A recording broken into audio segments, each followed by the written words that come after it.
Batman Knightfall Part 1 is finally here, and yeah, guys, I genuinely think this might be one of the best Batman animated movies ever. Bruce's obsessive need for control and his refusal to accept help, no matter how desperately he needs it, are really explored beautifully here. And there's this one moment specifically that I'd like to talk about that shows exactly why I love Batman so much. After spending the last 2 days without sleep, trying to contain the mess that Bane made, he's exhausted, he's bloody, he's beaten, and he's just barely holding himself together.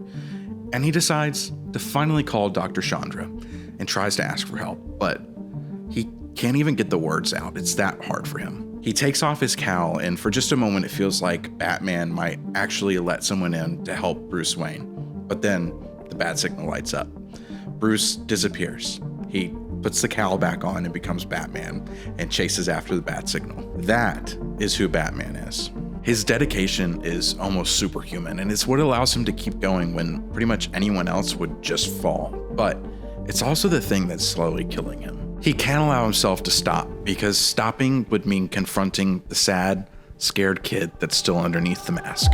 And that Wayne Manor fight scene was phenomenal. Watching Batman limp away while Bane is coming at him like a fucking freight train, tearing parts of the cave down, you really feel like Batman might die, even though, like, you know, we've read the comic book. We know what's going to happen at the end of the scene, but still, you really felt that fear and that tension in that moment. And I thought that was so well done. And another thing I loved about this scene wasn't just the sheer brutality and violence of Bane. It was that no matter how hurt Batman got, he just kept getting up. And that's just what makes Batman Batman, isn't it? He has this, like I said earlier, this endless dedication and strength and resolve. Bane forces Batman to confront the fact that he does actually have limits.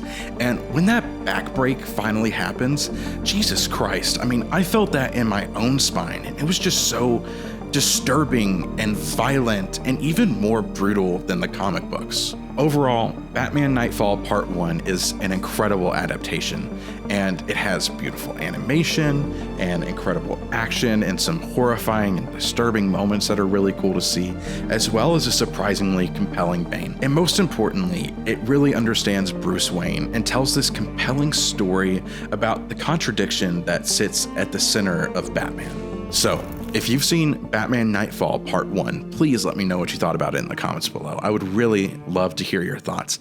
And if you're excited for the Batman Part 2, I actually have episode 1 of my theory series out right now, where I talk about my pitch for the most terrifying scene in the Batman Part 2. And if that's your thing, subscribe to see more of that kind of content.